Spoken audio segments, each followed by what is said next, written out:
Hi, and welcome to Women vs. Everything, a women's history podcast focusing on individuals who overcame adversity in the face of oppression. That's Jess. And that was Grace. Each episode, we discuss a different badass woman from any period in history, exploring her life, achievements, and legacy, as well as the historical and cultural context of the time and how they might have impacted the way women have and still do move through this world.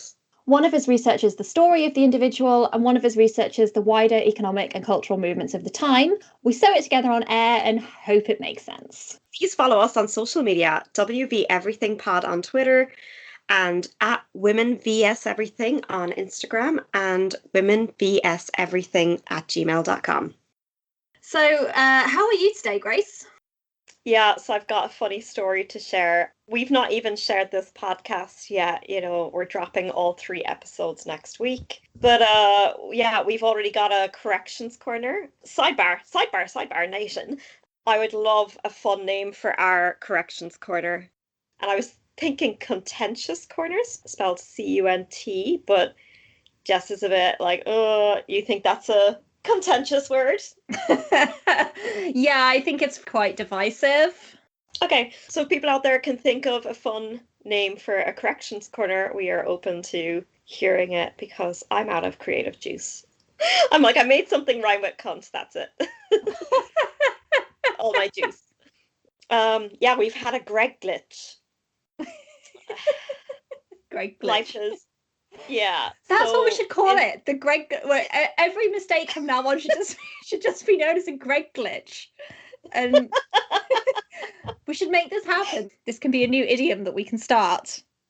Oh my god, let's do it. Okay, so let's talk about the original Greg glitch. Oh god. Let's talk about the original Greg glitch. Yes. Which is how our corrections corner got its name, live on air. So last episode, I was like, we need to talk about Greg. I've asked Greg to be the audio editor for this episode, for all our episodes, hopefully, going forward. I might give him a shout out and give a little spiel about how great he is on air. We forgot to mention that he is the editor. So we're just going on about how great Greg is, but we've given you no context whatsoever for who Greg is. Yeah, and Greg had to put in a little robot audio voiceover saying "Hi, I'm Greg. I'm the editor. That's why they're talking about me." So he is not just a random person that we think is great. He is actually the editor of the podcast. So in that vein, if we make any mistakes in any of our future episodes that you catch, which we will, because we are learning as we go along, we are not experts, please please drop us a message via social media, via our email address, and we will feature it in a future Greg Glitch Corner where we correct any mistakes that we make. I like that too, because Greg Glitch sounds like we can just blame Greg for it. Not really, Greg. We love you. I, Greg, the editor of this podcast, love you too. Grace wanted me to put this next bit in, but I couldn't think of a good way to smoothly segue. So here goes this. Jess, are you a cat?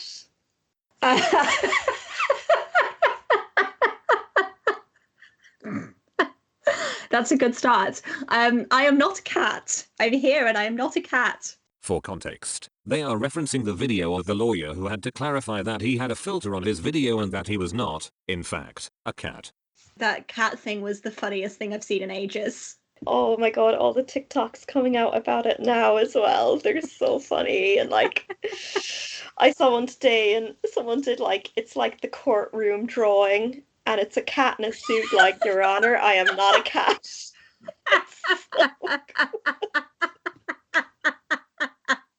I saw it the first time and it kind of made me giggle. And then the more I saw it and the more memes and stuff I saw about it, just the funnier it got. Honestly, I'm a bit how did the other two keep serious? Because they're just really just this is such an inconvenience and everything, and I would be on the floor. I know. And when he goes I'm happy to proceed. Oh God. I thought 2020 will, or 2020 and 21 will just go down in history as, you know, both the years of the plague, but also the years of the Zoom fails. that is the plague. The plague within a plague. The real plague is the Zoom fails. Life is never boring when you're this basic. Which will be one of our t-shirt slogans when we get round to having a merch store. Speaking of merch, do we have merch? Did I miss something? No, we don't have merch, but we have Greg and Greg. And Greg glitches. And Greg pointed us in the direction of a really cool board game called Suffragetto. Yes, which it just looks super, super fun. So it's, if you Google it, it's all online for free in PDF form. So you can like just print out all the bits you need, cut them up, and you play a board game. And it's 2-player, and one of you is the police and one of you is a suffragette. And it's all like you've got to do these little missions or stop the person doing the missions that is related to the suffragette story and their history, which I think is really cool. It is amazing. So we really want to like do an episode where we play this live at some point. What I'd really love to do, Grace, is actually get together with you in person and drink a bunch of coffee and play this game. We don't know when we'll be able to do that because aforementioned coronavirus, world on fire, etc., etc., etc. But we could do like a live video podcast or something where we play it via the internet, if that's possible. I was thinking like an Instagram live or something like that would be really fun. That would be so much fun. That would be super fun. If we can do anything live with the rate this episode is going. I don't know. I think it would be hilarious. So, backing up a second, before we dive into today's story, Grace, how are you? Yeah, I'm struggling. I'm really over lockdown at this point. I have been really enjoying some podcasts. There's a really good Irish podcast called Glow West, and it's kind of on sex and sex education. And it's from the presenter is Dr. Caroline West, and she's done a PhD thesis on pornography. Oh wow, it must be really interesting. Yeah, incredibly cool person. And she interviews people from all over the world that are kind of leaders in various areas of sexuality and sexuality research. I just want to give that a big shout out. And in terms of other things, I mean, I started watching, this may not surprise anyone, but I'm a massive murderino. I'm a big true crime fan. And I just started watching that documentary on Netflix about the Hotel Cecil. Wait. I want to hear about the documentary, but first, murderino. A murderino is... That's the name of fans of the podcast, My Favorite Murder. And that is amazing. That. Yeah, I'm sure people will be like, I really didn't want to call our Corrections Corner because that's what they do. And yeah, it's Greg Glitch now, so that's great. Yeah, they're like, it's by far my favorite podcast. And yeah, there's a lot of aspects of it I've tried to emulate in this, or I hope to emulate in this, like with just our honesty and kind of showing up and doing our best to get things right, and the humor with the darkness. And I really identify with it, like as someone who like struggles with mental health and stuff like that. You know, humor is a big part of my resilience and my recovery. And yeah, and sometimes it's a trauma response, and the research and the stuff we discuss on this podcast can be so heavy and so deep that, you know, I just think it's so important to kind of let myself have those moments of being silly and like having some catharsis around that, you know? Yeah, so much. Yeah, I really feel you on that. What about you, Jess? How's your week been? And do you have any nice stuff this lockdown? Yeah, my week has been okay. Honestly, I'm doing a lot of distracting myself with work right now, which is dubiously healthy, admittedly. But yeah, I've just been really busy, so I've just been kind of throwing myself into that and trying to distract myself in that way. I have been going out for walks every day at lunchtime, which has been really nice. Heartily recommend. Just getting outside for half an hour a day is really, really nice. Yeah, and just sort of coping, really, waiting for things to get back to some semblance of normality and feeling vaguely more hopeful as more and more people get vaccinated. Yeah, so that's where I'm at. I'm doing okay. So, Jess, do you have any trigger warnings for today's story? Yes, we do. Today's story comes with a big trigger warning for racism, particularly racial segregation in America is a topic that we're going to be dealing with quite a lot today. It also comes with a trigger warning for homophobia and suppression of homosexuality and queer identities. And it also comes with a content warning for cancer as well. So today it was my turn to research the person, and it was Grace's turn to research the background and the period. So today's amazing woman that we're talking about is Lorraine Hansberry, who was born in May of 1930 in Chicago in the United States. I researched the areas of Chicago and New York from 1930 to 1960 with the subjects of racial segregation, lesbianism, and homosexuality. Under Jess's direction. And my own sources are Wikipedia, Time Toast, Black New Yorkers, and I found this amazing website for explaining, like, for history for children called ducksters.com. And I had to use that to understand a few of these things. To be honest, neither of us are Americans, so some of this stuff was very new to me and I didn't quite understand it. Yeah. Yeah, What absolutely. about you, Jess? What are your sources? Well, I kind of always start with Wikipedia for these things, and then I fall down a bit of a rabbit hole. There's a really interesting article on Culture Trip that I used quite heavily. There's a piece on the National Theatre website, actually, which was really, really useful as well. And there was another one. The writer is Kevin Mumford, and the piece is on outhistory.org. And I will share the links to all of these pieces in the show notes. Fantastic. So, as I said, Lorraine was born in 1930 in Chicago. What did you learn about that place and that time period in your research? Oh, it's a bit grim. Yeah, it is. Firstly, Chicago was only 100 years old at that point, which is just Really? crazy to think about. Yeah, when we're from these European cities that are like so established by then. It was one of the major centers of activity in the United States. It was during the Great Depression, so it was a dark and gloomy time. There was gangsters and mafia, prohibition. There was these college kidnappers who would kidnap gangsters, and there was a film made called The Doorway to Hell, and that was about 1930s Chicago and just about the whole balancing act that law enforcement had to do to stop these different gangsters from destroying each other. Al Capone was imprisoned then in 1931. But the school system was in tatters, the banking industry was in a tailspin, unemployment reached 50% by 1933. There was lots of food banks, lots of crime for poverty. And around this time as well, there was lots of Black people migrating to the city from the South. This is called the Great Migration. So there was still the Jim Crow laws forcing segregation between white people and Black people in public places in the South. But then it meant there was all these farmers and laborers and people who were used to growing up in a rural area suddenly in downtown city. So it was a big culture clash for them. And there was also lots of European rural immigrants coming from all different areas to Chicago at the same time. And a lot of them got jobs in the meatpacking industry and the railroad industry, which is expanding. So all these groups ended up competing with each other for working class wages. Many people came and ended up living in a part known as the Black Belt, which was a slum in Chicago. The houses were dilapidated, they lacked plumbing, they might have only like one bathroom for each floor.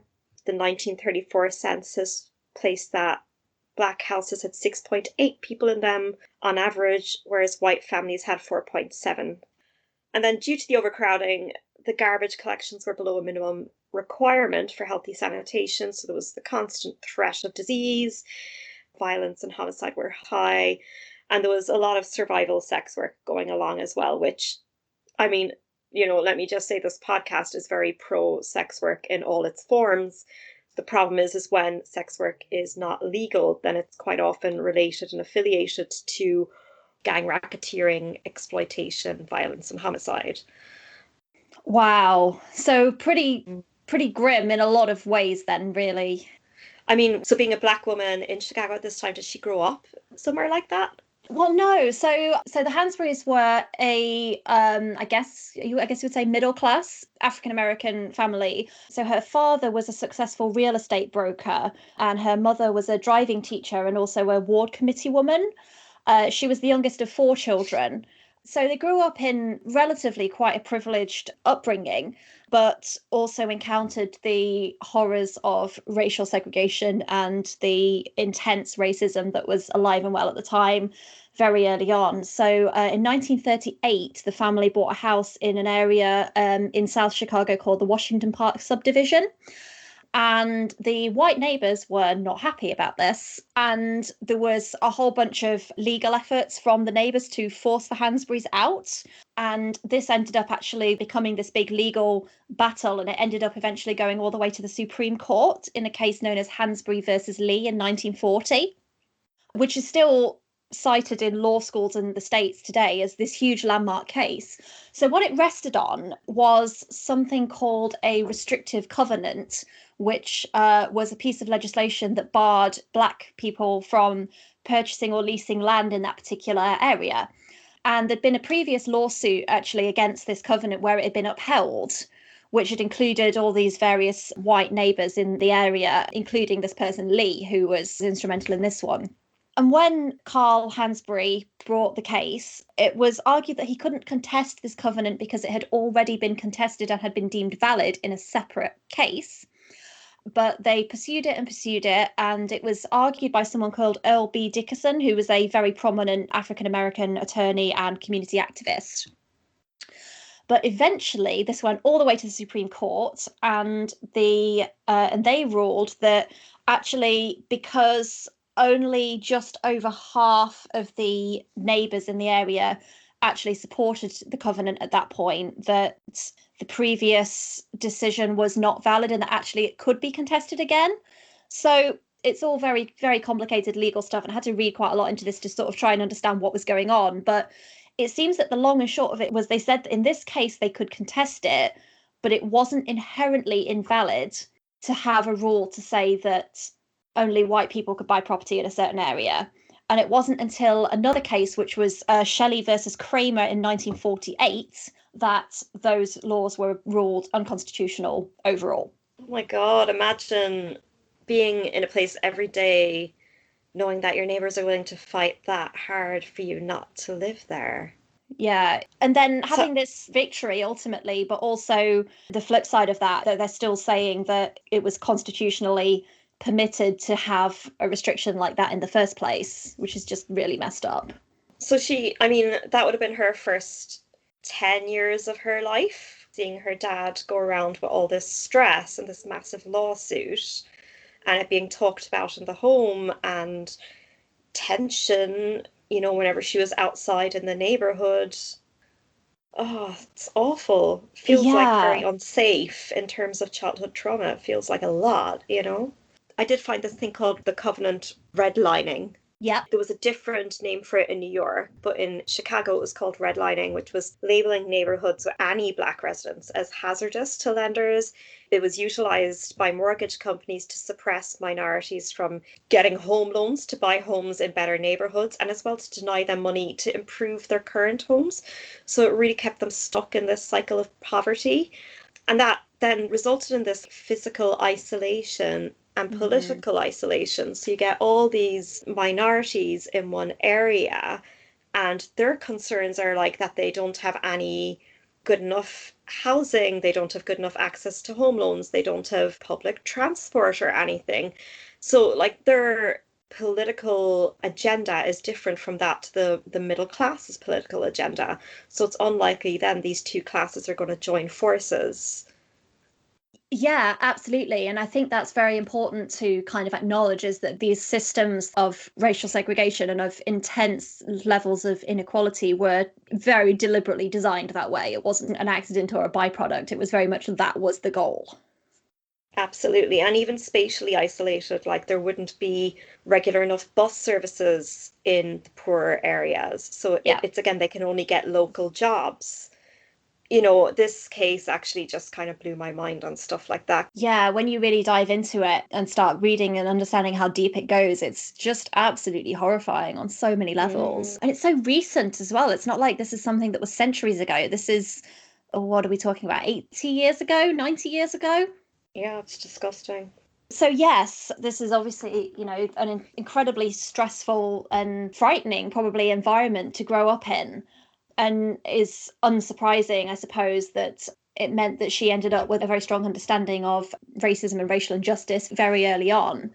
So Carl Hansbury, her father, died in 1946 when she was 15, and she was later quoted as saying, "American racism helped kill him."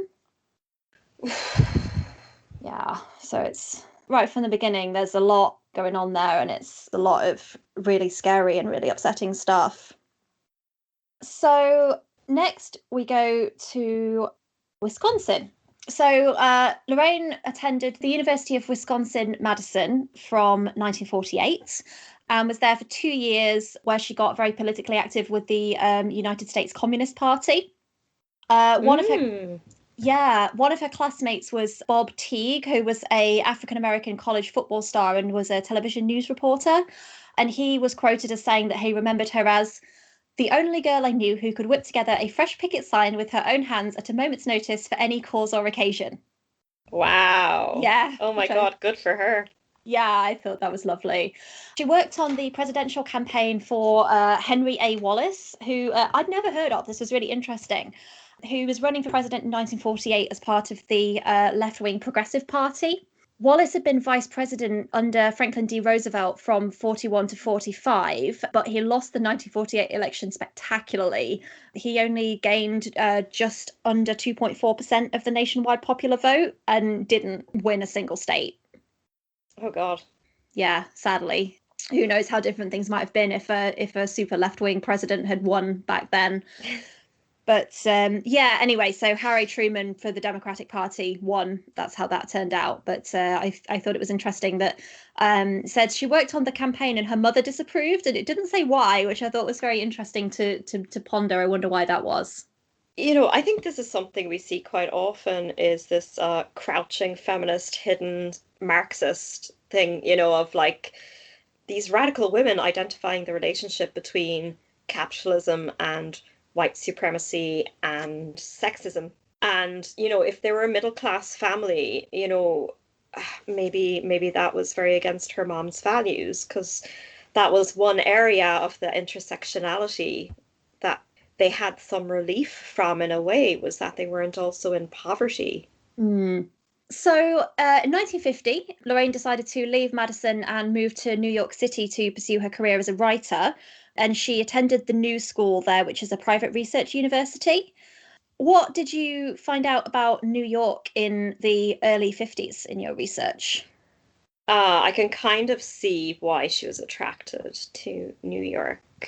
So there was already some pretty, this is from blacknewyorkers.com, who are also on Twitter. There was already some prolific Black women. Like in the 40s, Betty Esther Parham became the first Black retail owner on 125th Street. Oh, wow. Yeah, so I mean, we'll probably cover her in another episode because she was amazing. She's highly educated and then ran her own cosmetics manufacturer. But I'm just like, what a shining light that must have been, to attract Lorraine to New York.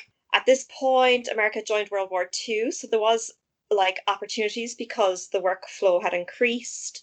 There was opportunities, but limited one for African American women to gain employment, but it was usually clerical positions that were kind of in the back of the company, where they wouldn't have interactions with white customers or co-workers, so they didn't get sales positions and stuff like that. There was a really cool society called the Matashin Society, founded in 1950, and it was one of the earliest LGBT rights organizations in the United States. So in Chicago, there was already a Society for Human Rights, which was similar, but yeah, this one was more prolific in New York. And again, I think some very cool people, Pearl M. Hart and Valerie Taylor, who we could do episodes on another time, Yep. were part of that. the famed singer Paul Robeson at Madison Square Garden said, he features heavily in our story, yes. Oh, amazing. Okay. So there was just a lot going on in New York. Like Malcolm X lived in Harlem during the 1950s. New York was more radical. There was lots of protests, lots of demonstrations. And yeah, Paul Robeson kind of spoke out against like Black people going to war for their country where they didn't have as many rights. And he said, I have said it before and I say it again, that the place for the Negro people is to fight for their freedom is here at home. Wow. And yeah, because in the background of all this, there's all this moving and shaking going on. In New York, there was still a lot of blockbusting, was what they called their housing discrimination. So even though the Shelley v. Kramer 1948 case ruled that these covenants were unconstitutional, I kind of feel like this is still happening to this day, realistically, you know? Oh, yeah. It was probably just worse and overt back then, because homeowners associations discouraged members from selling to Black families. But in the 1950s, blockbusting was they would tell real estate agents and building developers would tell white property owners that Black people, poor Black families were going to move into their neighborhoods and they should sell their houses. And that would instill fear in them and they would sell. And then the agents would sell these houses to Black families who were desperate to escape overcrowded ghettos at a much, much higher price. Wow. So they turned a huge profit out of this fear mongering. Yeah, so it's kind of like horrible. Another level more sinister, you know. The Federal Housing Act of 1954 made loans finally available for urban renewal and redevelopment, but then what happened was it ended up kind of being slum clearance, you know, which was used to control the city's racial geography, demolish Black neighborhoods for white private development, and kind of buffer white neighborhoods from Blacks. So it was used to segregate even further. Like Amsterdam News had an article that in 1952 there was 23,000 apartments in 22 private but publicly assisted buildings, and only 27 were rented to African Americans. Wow. Yeah. In 1955, 300,000 people lived in 74 city housing projects, 1/3 of whom were Black. Middle-class African Americans encountered housing obstacles of their own. Banks still weren't lending them money at that point, basically. Yeah. It wasn't until 1957 that New York passed legislation against racial or religious discrimination. But there was still lots of protests and lots of uprising and a lot of, radicalism going on after that because, like I said, just because it was outlawed, it didn't stop the behavior. Right, just because it's technically illegal doesn't mean that people don't find ways around it still and keep doing that. Yeah. So tell me more about how Paul Robeson comes into the picture. Yes. So after Lorraine moved to New York City, she ended up working for a primarily Black newspaper called Freedom, which was edited by the activist and journalist Louis E. Burnham, but was published by Paul Robeson. Yeah, and I've put in my notes. Remember him? He'll come back later. So he was a singer, he was an actor, an activist, and he was blacklisted by Hollywood during the McCarthy era. No. Yeah. So that was kind of how their paths crossed. Was she came to work for this newspaper, kind of doing lots of different things, working as a receptionist, as a typist, as an editorial assistant, but also writing articles and editorials and things for this paper as well. And Robeson and many of the other Black civil rights activists at the time were connected or otherwise sympathetic with the Communist Party. And obviously that was part of what was causing a lot of problems at the time. That's obviously what the McCarthyism was really all about. So one of the first stories that Lorraine covered for the paper was about an organisation called the Sojourners for Truth and Justice, which was a radical civil rights organisation organised by African American women in the early 1950s. Wow. Yeah, I didn't find that. Yeah, she also covered the case of Willie Mcgee, who this is really, really devastating, who was a Black man who was sentenced to death for an alleged rape of a woman, and he was executed it was at the time and is now widely considered to be a miscarriage of justice. Awful. It's horrendous, yeah. So that was kind of her time with working with freedom. And during that time, she attended a peace conference in Uruguay in place of Paul Robeson, who had been denied the right to travel by the State Department. Oh my God, go her. That's so cool. Yeah. I mean, I'm sorry for Paul Robeson, but I'm so happy for her. Yeah, so Robeson had tried to renew his passport in 1950, and the State Department had said that before they renewed it, he had to sign an affidavit declaring that he was not a member of the Communist Party and that he was loyal to the United States. And he refused, and ended up pursuing a case against this in federal court, which in 1955, the judge ruled that the State Department was within its rights to deny him a passport on that basis. Yeah, so in 1956 he went up before the House Un-American Activities Committee and is quoted as saying, "Whether or not I am a communist is irrelevant. The question is whether American citizens, regardless of their political beliefs or sympathies, may enjoy their constitutional rights."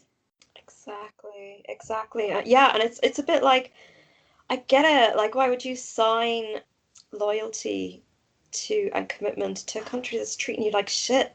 Yeah, exactly. So that's the kind of backdrop that led to Hansbury going to this conference in Uruguay in 1952. But while she was preparing to go to travel out to this conference, the FBI started surveilling her. Oh my God. Yeah. And then eventually, when she came back from the trip, her passport was confiscated as well. I tried to find definitive information on whether or not she ever got it back in her lifetime, based on something I found that in 1982, which was long after her death, her ex-husband made a Freedom of Information Act request to get her original passport back, which leads me to think that she never got it back in her lifetime. Oh, that's so sad. Yeah. Like, we don't want you as a citizen, but you can't leave. That makes no sense. Like, Right. oh, I Yeah. just, all this is making me think about, these are people that, like, I mean, just every aspect of her was being so heavily rejected by society, like all the way right to the top. And it reminds me of these activists where they're, the communism or socialism piece comes in and they're like, we need to tear the whole thing down to be able to get what we want, because it is so endemic. It's not going to change, Yeah, absolutely. And that was one of the things that I found really interesting about this kind of piece of the story, was the real the connection between the McCarthyism and the racism and all of this being piled on all at once. So in the case of Robeson, he eventually got his passport back in 1958, but by that point, the damage to his career was pretty much done. So he ended up retiring in the 1960s, but the FBI continued to investigate him until he died in 1976. Oh, I think when we look now and at the Black Lives Matters movement and everything, so many people do hold those beliefs today. And it's just like, we've been having this conversation for so long.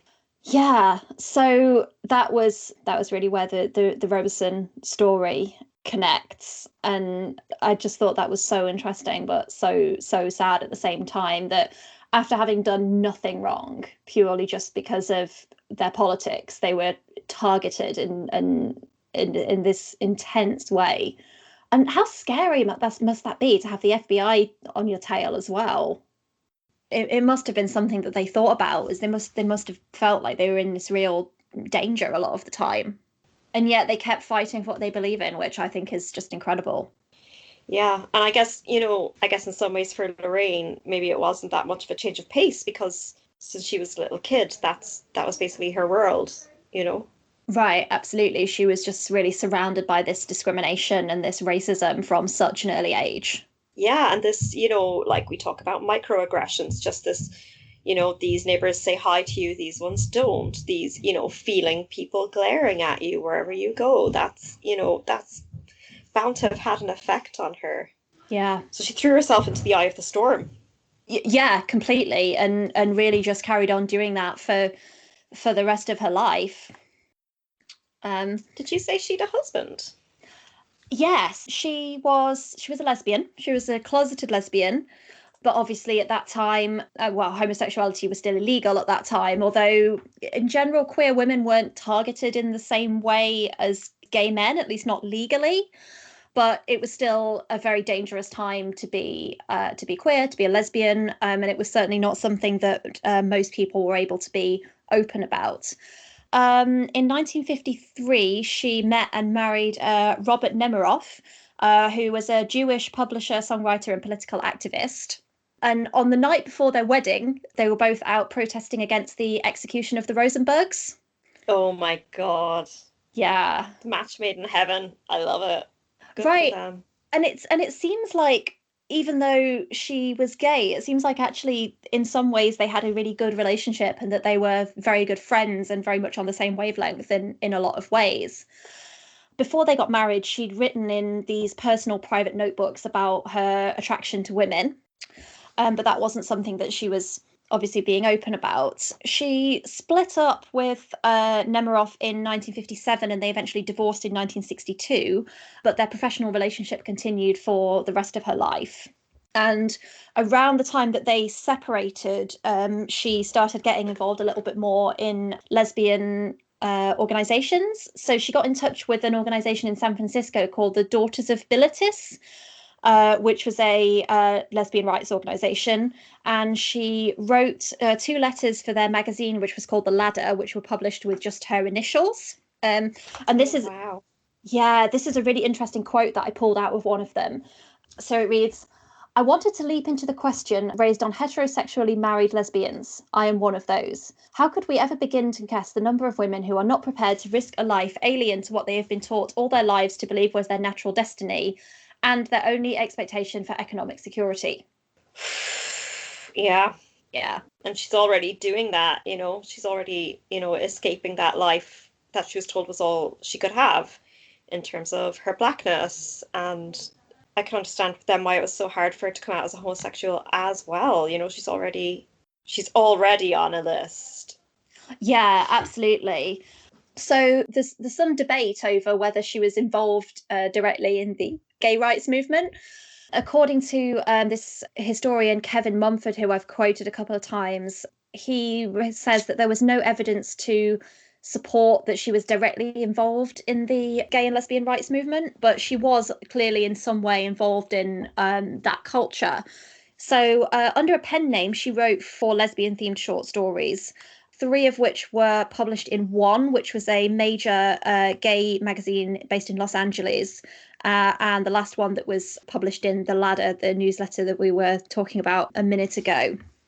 And around this time, which was also when her playwriting career was really taking off, which we'll get onto in a minute, she started getting much more involved with lesbian social life. And she went to one party where she met a woman called Renee Kaplan, who it's believed was her first same-sex partner. And she also later dated a writer who was known as Eve Ward, although that was not her real name. Oh, good for her. She deserves that after all the bloody hard work she's been doing. I did wonder if that was another reason why she chose to go to New York after university, is because in 1950, New York was the first state to reduce sodomy to a misdemeanor, which had a maximum penalty of 6 months in prison. Yeah. And there was gay villages in New York City, and there was still all this police raids and like police entrapment going on. But I don't know, maybe it felt like the safest place. Illinois was the first state to decriminalize consensual sodomy, and that was until 1961, which is horrific. But Wow. even after that, it was still illegal to do any lewd fondling or caressing between people of the same sex in public until 1984. So it's like, even if you're out with your partner, you're stealthing it the whole time, and you go to these certain bars where you can show affection, but then those might be raided by the police. It's just pretty horrific. I mean, I did come across this one protest that I'm like, I definitely think you and I should recreate this. In Go on. 1966, in 1966, Dick Leach, so he was the president of the New York Matashin Society, and he had two other members from that, and they staged a sip-in at the Lewis Bar on West 10th Street in Greenwich Village, which resulted in the anti-gay accommodation rules of the New York State Liquor Authority being overturned. Those rules basically said that it was illegal for homosexuals to congregate and be served alcoholic beverages in bars in 1966. Wow. So, yeah, whenever this virus is over, I'll visit you, you visit me. We'll grab a cocktail. Okay. Yeah, it's a plan. Yeah, and we'll have a drink to good old Dick Leach and Lorraine Hansberry. Yes, it is a plan. Yeah. So she became a playwright then. Yeah, so she kind of started her writing career when she first moved to New York and wrote various things. But her most famous work by far is a play that she completed in 1957 called A Raisin in the Sun. And it opened at the Ethel Barrymore Theatre in 1959. And that made her the first African American woman to have a play produced on Broadway. Wow! Yeah. Oh my God! Yeah. And you've got to remember she's 29 at this point. She's super young still. So she won the New York Drama Critics Circle Award, which is a very prestigious theatre award for Best Play, at the age of 29 for Raisin in the Sun, which made her the youngest playwright and only the fifth woman overall to win it. Oh my God. Yeah. She was nominated for 4 Tony Awards, including Best Play. And over the next 2 years, the play was translated into 35 languages and performed all over the world. I'm in love with her. That's like, she's all these things, and then she's also fucking smart and creative. So talented, so brilliant. So she got really famous really suddenly, kind of after this play was performed and after it won all these awards. She ended up doing a photo shoot for Vogue with a photographer called David Atty, who was a really well-known, well-respected photographer at the time. And that was taken in the apartment where she'd written the play, and is where many of the well-known images of her that survive today came from. Yeah, so she carried on writing after that. She wrote 2 screenplay versions of Raisin in the Sun, but were both of them were rejected by Columbia Pictures on the grounds that they were controversial. Oh no. Yeah. So it's okay to be controversial on Broadway, but not in Hollywood. Yeah. Apparently, someone, an FBI reviewer, described the play as dangerous because of its Pan-African themes. Oh. Yeah. And the play is about people suffering from racial segregation in Chicago, so it's very clearly drawn from her experiences. It's like makes me not want to believe anything the FBI says again. Yeah, I mean, fair. So she wrote lots of different things, and the only other play that was given a production in her lifetime was a play called The Sign in Sidney Brewsteen's Window, which ran for 101 performances on Broadway and actually closed the same night that she died. Oh wow! Yeah. Oh, that's so sad. Yeah, it's amazing, but also really, really sad. And she left behind an unfinished novel and several other plays, much of which her ex-husband Robert Nemiroff published posthumously. He became the executor for her estate after she died, including all of these unfinished manuscripts. But what he did, which is really interesting, is that he donated her personal and professional effects to the New York Public Library, but he separated them so that anything that was lesbian themed, including like diaries, unpublished manuscripts, all of the gay and lesbian magazines that she had, he separated those out and restricted them from access. So he was obviously trying to protect her, it's fair to say, from the attitudes of the time. Yeah, I mean, I think like they just had so much already on their plate. I'd say they just couldn't mentally take on another othering of themselves, in society. I can understand why they did that. Yeah, so a lot of that stuff didn't become available to researchers and biographers until 2013. Mm-hmm. So It's very recent. It's really recent. So Nemirov's daughter actually ended up releasing a lot of the restricted materials, and a lot of them were first released to this Kevin Mumford, who we've mentioned, who has published a bunch of works, some of which we'll link to, kind of exploring her self-identification and her lesbian identity and all of that sort of thing. So yeah, really recent, really recent that a lot of this material has become available and has been released. What did she die from? She died from pancreatic cancer. Yeah, so she was diagnosed with pancreatic cancer in 1963 when she was 33, and went through 2 operations, but neither of them were successful. And she died on the 12th of January 1965 at the age of 34. Oh my God, she achieved so much and she was so young. Right, such an amazing life, but so short as well. So Paul Robeson, who we've talked about, and also someone called James Foreman, who was the organizer of the Student Nonviolent Coordinating Committee. They both gave eulogies at her funeral. And the presiding minister recited messages from Baldwin, James Baldwin, that is, and also from Reverend Martin Luther King Jr. Oh. Yeah. And that message said, her creative ability and her profound grasp of the deep social issues confronting the world today will remain an inspiration to generations yet unborn. Totally true. Yeah. So true. So true. So yeah, just an amazing life, an amazing kind of legacy for someone to leave behind in such a short amount of time as well.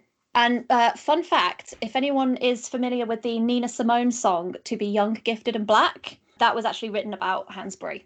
Oh my goodness. Yeah, it's really lovely.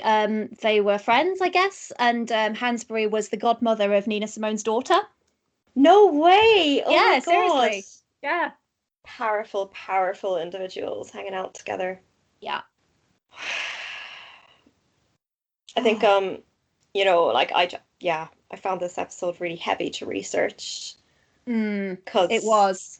I just found myself being like, oh my God, it's 2021 and these things are all still issues, like on how we treat Black people. Yeah, that's what's really scary, is how recent it is and how much of it is still super relevant today.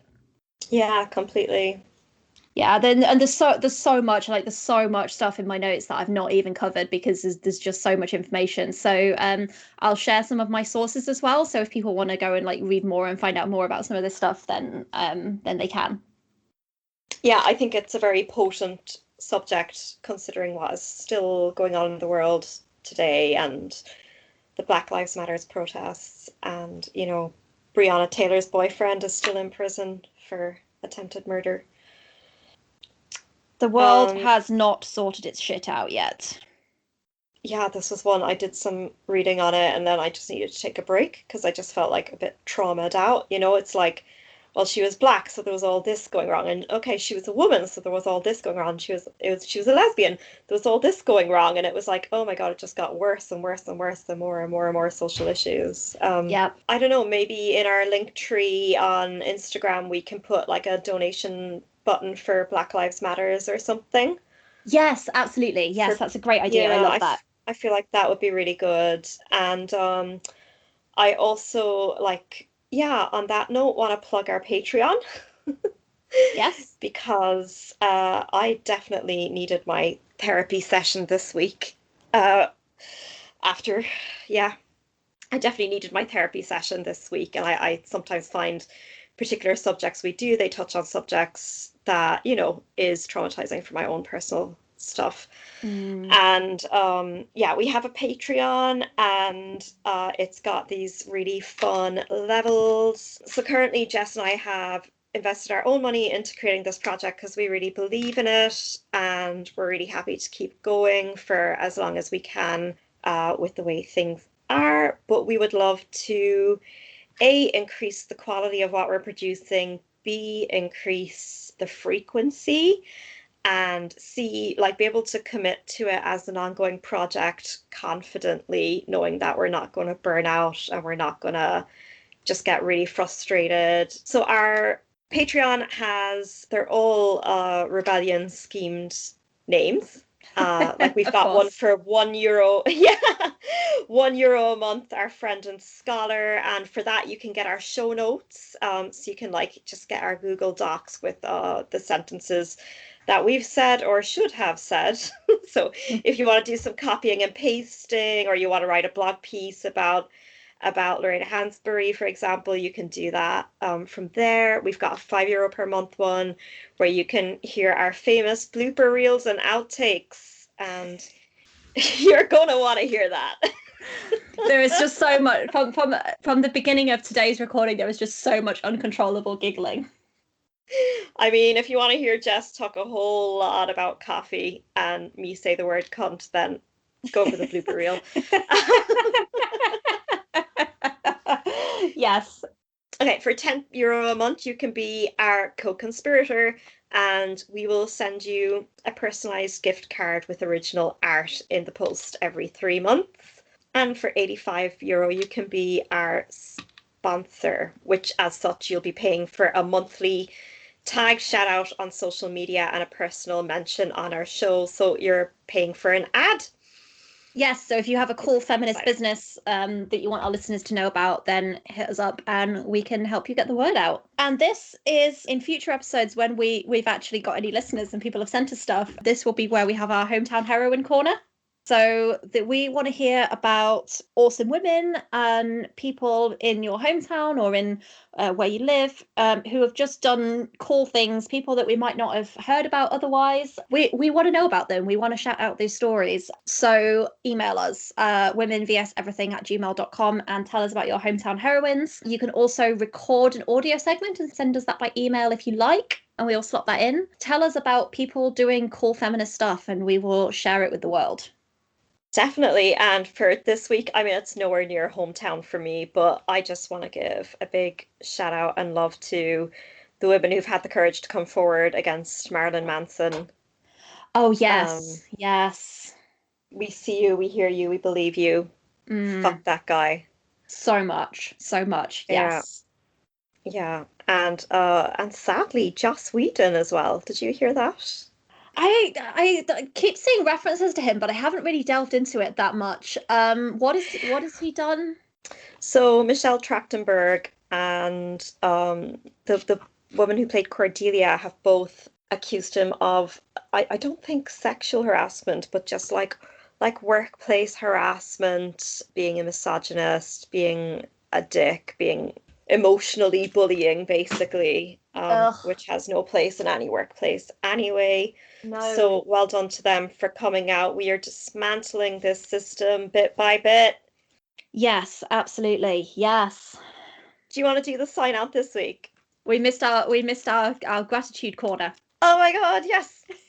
Our basic bitch gratitude corner. Yes. Where we talk about what we are grateful for that week because of aforementioned World on Fire. We want to recognize that there are good things as well. So Grace, what are you grateful for this week? Yeah, I think I've got to go with I'm really grateful for therapy and like having a therapist I can get on with and having the means and the funds and the privilege to access weekly therapy at the moment. What about you, Jess? I should have thought about this in advance and I didn't. Well, I have something to say. I think the listeners the viewers. I think the listeners should also help us with this bit. So if you want to do if you have something really cool and fun that happened to you this week and you want us to read it out and share it with the world, send it to our womenvseverything@gmail.com with the subject BBGL, Basic Bitch Gratitude List. Yes, I love it. To actually answer your question, I am grateful for great clients this week. I have some people I work with who are just super lovely and super easy to work with, and I love them and they're great. I'm also, as always, grateful for my adorable and ridiculous cats, including the one who I witnessed climb a radiator and then fall off the radiator the other day, which was quite impressive. I didn't know they could do that. And I feel like I've said this before, but I am grateful for vaccines. I'm grateful for the fact that several members of my family have had their COVID vaccines now, and others are going to be getting them, and that we might get some semblance of our lives back this year. Lovely. Is your cat a cat, though? I think your cat is a lawyer with a cat screen filter on. Oh my god, now I want to like Photoshop a picture of my cat with one of those like wig things that judges wear. Okay, you have to do it and put it in our social media. That's too cute. You cannot tease me like this. Okay. I will do the pet tax. So Jess, do you want to sign us out? What else should our listeners do this week as well as love women? Yes, so I feel like this week's has to be fight racism, love women. Yes. And we will see you next time. We'll see you next time. Goodbye. Bye. Bye. I never know quite how we can edit this out. I never know quite how to kind of segue from the story into the closing, because it's just like that was heavy. Yeah.